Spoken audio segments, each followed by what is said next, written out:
रेशमा और मनीषा 3 बहनें हैं। उनका एक भाई भी है, मयंक। मयंक अपनी बहनों को बहुत प्यार करता है, लेकिन मयंक की पत्नी सविता इस मामले में मयंक से बिल्कुल ही अलग है। वो अपनी ननदों का जितना बुरा कर सकती है उतना बुरा करती ही रहती है और अपनी ननदों पर हुक्म भी चलाती है। करिश्मा, करिश्मा, तुमने अभी तक नाश्ता नहीं बनाया? तुम्हारे भैया को ऑफिस जाने में देर हो रही है।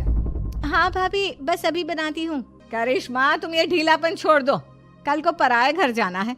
वहाँ अगर तुम इस तरह से काम करोगी तो लोग क्या कहेंगे कि माँ ने और भाभी ने कुछ सिखाया नहीं। और तुम्हारी दोनों बहनें कहाँ हैं? अब रेशमा मार्केट गई है और मनीषा सो रही है। क्या?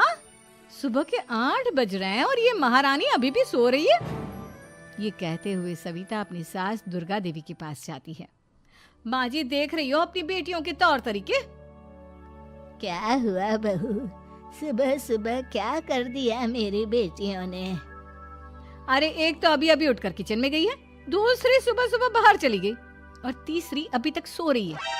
क्या करूं मैं इन तीनों का? मैं तो परेशान हो गई हूँ। जा जाकर उठा उसे और रेशमा से मैं बात करती हूँ। सविता सीधा मनीषा के कमरे में जाती है और उससे कहती है, महारानी जल्दी उठो, सूरज सर पर आ गया है। भाभी थोड़ी देर और सोने दो ना, मैं रात को लेट सोई थी। वो क्या है ना, यूनिट टेस्ट चल रहे हैं। शराफत से उठती है या नहीं, या फिर पानी की भरी बाल्टी डालूं तेरे ऊपर? नहीं नहीं भाभी, मुझे बिस्तर में नहीं नहाना, उठती हूँ मैं। मनीषा जल्दी से उठकर बाथरूम में चली जाती है। सभी आराम से बैठकर नाश्ता कर रहे होते कि तभी रेशमा बाजार से हाथ में सामान लिए आ जाती है। रेशमा को देखते ही सविता उस पर बरस पड़ती है। लो, आ गई महारानी। ऐसा भी क्या सामान लाना था जो सुबह आंख मलते ही बाजार की तरफ रवाना हो गई? भाभी, कल आप ही तो चीख रही थी कि घर का सारा सामान मुझे ही लाना पड़ता है, घर में किसी को भी किसी काम से कोई लेना देना नहीं है। अब मैं बाजार जाकर सामान ले आई तो आपको इस बात से भी तकलीफ हो रही है? देख रही हो माँ जी, अपनी बेटी की जुबान कैंची से भी तेज चलती है। और मयंक, आप तो कुछ कहेंगे नहीं अपनी लाडली बहन को? रेशमा, अपनी भाभी से ऐसे बात नहीं करते। चलो माफी मांगो। भैया, मैं क्यों माफी मांगू? आप भाभी से बोलिए ना कि हम पर कम हुक्म चलाया करे। हम इस घर की बेटियां हैं और आपकी पत्नी की ननद है, नौकरानी नहीं। लो कर लो बात। इनकी भलाई के लिए कुछ भी बोलो तो इन्हें बुरा लग जाता है। इस घर में यही इज्जत है मेरी। देख लो माँ जी, आपकी बेटी किस लहजे में मुझसे बात कर रही है। सविता वहां से चली जाती है। मयंक को बहुत गुस्सा आता है, वो भी वहां से चला जाता है। फिर करिश्मा रेशमा को समझाती है, रेशमा, तुम्हें भाभी से माफी मांग लेनी चाहिए थी ना। लेकिन दीदी, मैंने कुछ किया ही नहीं, तो मैं माफी क्यों मांगू? हाँ करिश्मा दीदी, रेशमा दीदी जैसे ही घर में आई भाभी ही उन पर चिल्ला रही थी। हाँ, मैं मानती हूँ कि गलती भाभी की थी। मैं तो इसलिए बोल रही हूँ कि भाभी ने माँ को तो पूरी तरह अपने वश में कर लिया है। वो हमारी बात सुनती ही नहीं। मयंक भैया हमारे लिए हमेशा खड़े रहते हैं, इसलिए उनकी बात का मान तो तुम्हें रखना चाहिए था ना। कोई फायदा नहीं दीदी, कुछ दिनों की बात और है, भाभी उन्हें भी हमारे खिलाफ भड़का देंगी। फिर वो भी माँ की तरह हमारी किसी बात का विश्वास नहीं करेंगे। इसी तरह सविता अपनी तीनों ननदों को किसी न किसी बात पर परेशान करती रहती थी। एक दिन मयंक अपनी तीनों बहनों के लिए गिफ्ट लाया। क्या रेशमा, ये तुम्हारे लिए हार का सेट। रेशमा, तुम्हारे लिए सुंदर सी ड्रेस। और मनीषा, तुम्हें किताबें पसंद है ना, तुम्हारे लिए किताबें लाया हूँ। थैंक यू भैया। थैंक यू भैया। थैंक यू भैया। करिश्मा, तुम्हारा नेकलेस कितना सुंदर है, ये भैया कहाँ से ले आए होंगे? मैंने भैया को 3 दिन पहले फोन पर ये डिजाइन दिखाया था और आज भैया ये ले आए। सविता तो अपनी ननदों के गिफ्ट्स देखकर जल गई और करिश्मा का नेकलेस तो उसे भी बहुत पसंद आया था। अपनी बहनों के लिए कितना अच्छा नेकलेस लेकर आए हैं, मुझे कभी कोई गिफ्ट नहीं दिया। मैं आज ही ये हार चुरा लूंगी। रात में सविता करिश्मा का हार चुरा लेती है और इसी तरह उसे अपनी ननदों की जो भी चीज अच्छी लगती वो उसे मांगती नहीं, बल्कि रात के अंधेरे में चुरा लेती। इसी तरह दिन बीतते गए और सविता ने मयंक के दिल में भी उसकी बहनों के लिए नफरत पैदा कर दी। एक दिन मयंक ने करिश्मा और रेशमा के लिए रिश्ता देखा और ये बात उसने घर में सबको बताई। माँ, करिश्मा और रेशमा के लिए बहुत अच्छा रिश्ता आया है, वो लोग कल इन्हें देखने आ रहे हैं। आप और सविता मिलकर सारी तैयारी कर लेना। ये सुनकर करिश्मा और रेशमा खुश हो जाती हैं, लेकिन सविता सोचती है, अगर इन दोनों बहनों की शादी हो गई तो घर और बाहर का काम कौन करेगा? मनीषा तो एक नंबर की कामचोर है, उससे तो किसी बात की उम्मीद लगाना ही बेकार है। मुझे इस शादी को रोकना होगा। अगले दिन सभी लड़के वालों के स्वागत की तैयारी करने में लगे होते हैं। तभी मयंक अपनी बहनों से आकर कहता है, तैयार हो गई तुम दोनों? देखो दोनों लड़के बहुत अच्छे हैं, मैं कोई कसर नहीं छोड़ना चाहता, इसलिए तुम उनके सामने अच्छे से बिहेव करना और अपनी भाभी से लड़ने मत लग जाना। करिश्मा, तुम वो नेकलेस पहन लो ना जो मैं तुम्हारे लिए लाया था। भैया मैं बहुत देर से वो नेकलेस ढूंढ रही हूँ, लेकिन मुझे मिल ही नहीं रहा। क्या तुमने नेकलेस खो दिया? तुम्हें पता भी है वो कितना महंगा था? तुम कोई काम ढंग से नहीं कर सकती। मयंक गुस्से में वहां से चला जाता है। थोड़ी देर बाद लड़के वाले भी आ जाते हैं। वो दोनों बहनों को पसंद कर लेते हैं और रिश्ता पक्का हो जाता है। लेकिन सविता के दिमाग में तो कुछ और ही खिचड़ी पक रही थी। वो पंडित जी के पास करिश्मा की कुंडली लेकर जाती है और उन्हें पैसे देकर करिश्मा की कुंडली बदलवा देती है। जब लड़के वालों के पास करिश्मा की कुंडली जाती है तो वो दुर्गा को फोन करते हैं। बहन जी, हमने करिश्मा की कुंडली अपने पंडित जी को दिखाई थी। आपकी बेटी की कुंडली नहीं बल्कि दोषों का पिटारा है। देखिए, मैं और मेरे पति इन सब बातों में बहुत विश्वास करते हैं, इसलिए हम आपकी बेटी से अपने बेटे की शादी नहीं करा सकते। इस तरह करिश्मा का रिश्ता टूट जाता है और सभी घर वालों को बहुत दुख होता है। अब कविता सोचती है, चलो करिश्मा का तो रिश्ता टूट गया, अब रेशमा का भी रिश्ता तोड़ना है। क्या करूं? अब सविता आवाज बदलकर किसी अननोन नंबर से रेशमा के होने वाले ससुराल में फोन करती है।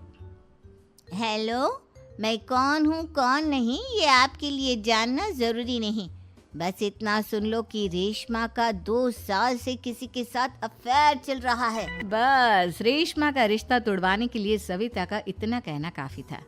अब रेशमा का भी रिश्ता टूट गया। मयंक और दुर्गा देवी ने रेशमा को खूब खरी खोटी सुनाई और उससे बार बार उस लड़के के बारे में पूछने लगे। आप दोनों मुझे क्यों परेशान कर रहे हो? अरे कोई लड़का होगा मेरी लाइफ में तो मैं बताऊंगी ना, जब कोई है ही नहीं तो कहाँ से लाऊं मैं कोई लड़का? तो तेरे होने वाले ससुराल वालों को फोन किसने किया था? माँ, मैं नहीं जानती किसने फोन किया था, मैं सच कह रही हूँ। मैं तो पहले ही कह रही थी इसकी लगाम खींच कर रखो, लेकिन मेरी सुनता ही कौन है। आप चुप रहिए भाभी, ये सब आपका ही किया धरा है। अब तीनों बहनों को विश्वास हो जाता है कि ये सब उनकी भाभी ही कर रही है। तीनों बहनें अपनी भाभी को सबक सिखाने के लिए एक वकील कर लेती है और घर में हिस्सा मांग। देखो भैया, माँ बाप की जायदाद में जितना बेटों का हक होता है उतना ही बेटियों का, इसलिए इस घर के 4 हिस्से होंगे और हमें अपना हिस्सा चाहिए। मैंने तुम्हारे लिए क्या क्या नहीं किया और तुम इस घर में हिस्सा मांग रही हो? भैया, आप और माँ हम बहनों की कोई बात नहीं सुनते हो और भाभी हमारी शादी नहीं होने देगी क्योंकि उन्हें लगता है कि आप हमारी शादी में ज्यादा पैसा लगाओगे और उन्हें हम जैसी फ्री की नौकरानी कहाँ मिलेगी। तो हम भाभी के साथ तो रह नहीं सकते, हम बहनों को अपना हिस्सा चाहिए। अरे तुम्हें शर्म आनी चाहिए अपने भाभी पर ऐसा इल्जाम लगाते हुए। वो तुम्हारे बारे में कितना सोचती है। हाँ माँ, भाभी हमारे बारे में बहुत सोचती है, दिन रात बस यही सोचती रहती है कि किस तरह से अपनी तीनों ननदों को परेशान करूं और कभी मुझे पढ़ने भी नहीं देती। दोनों बहनों का रिश्ता भी तो इन्होंने ही तोड़वाया है और रात में हमारे कमरे में आकर हमारी चीजें भी चुराती हैं। इसी तरह सविता की तीनों ननदें अपनी बात पर अड़ी रही। अब कोर्ट में तारीख भी शुरू हो गई। जब सविता को लगा कि उसकी तीनों ननद इतनी आसानी से नहीं मानने वाली, तो उसने अपने पति और सास को सारी सच्चाई बता दी और अपनी तीनों ननद से माफी मांगी। मयंक और दुर्गा को भी अपनी गलती का एहसास हो गया। अब सविता खुद करिश्मा और रेशमा के लिए अच्छा रिश्ता। अमित और बहू का नाम था अमृता। सुमित्रा जी की बहू की बातें सुनकर ऐसा लगता था कि जैसे वो बहुत इंटेलिजेंट है, क्योंकि उससे कभी भी कोई भी सवाल पूछो फट से जवाब दे देती थी। अरे भाई, उसके जवाब से तो गूगल भी पीछे रह जाता था। और इसलिए कम से कम सुमित्रा जी के घर में तो किसी को भी गूगल की जरूरत ही नहीं पड़ती थी। जब भी घर में कोई बात चलती, कोई कुछ भी कहता, तो अमृता फट से कह देती, ये तो मेरे साथ भी हुआ था, मुझे इसके बारे में सब मालूम है। एक दिन सुमित्रा जी अमित और अपनी बहू अमृता के साथ अमित के बुआ जी, फूफा जी यानी कि मुकेश और उर्मिला जी के यहाँ पर मिलने के लिए गए। अरे बहुत अच्छा किया अमित बेटा, इतने दिनों के बाद आए हो तुम। हाँ सुमित्रा भाभी, कभी तो आ जाया करिए अपने बच्चों को लेकर। आपकी बहू के आने से तो हमारे घर में भी रौनक आ गई है। वो क्या है ना, अमित ऑफिस के काम में बहुत बिजी रहता है, इसलिए उसे तो वक्त ही नहीं मिल पाता। अच्छा, लगता है नौकरी काफी मुश्किल है अमित की। अरे नहीं नहीं फूफा जी, ऐसी कोई बात नहीं है। आप तो जानते हैं ना प्राइवेट जॉब में कितना काम होता है। अरे कोई समझे ना समझे, मुझे तो पता है प्राइवेट नौकरी में इतना काम करना पड़ता है कि इंसान की आफत आ जाती है। लेकिन बेटा, तुमने तो कभी जॉब की ही नहीं, तुम्हें कैसे पता? अरे जॉब नहीं की तो क्या हुआ मम्मी जी, सब जानती हूँ मैं। सबसे पहले ऑफिस में जाओ, वहां पर अपनी एंट्री डालो, उसके बाद दिन भर सिस्टम पर बैठकर काम करो। चारों तरफ कैमरे लगे होते हैं, आप अपनी नजर इधर की उधर नहीं कर सकते।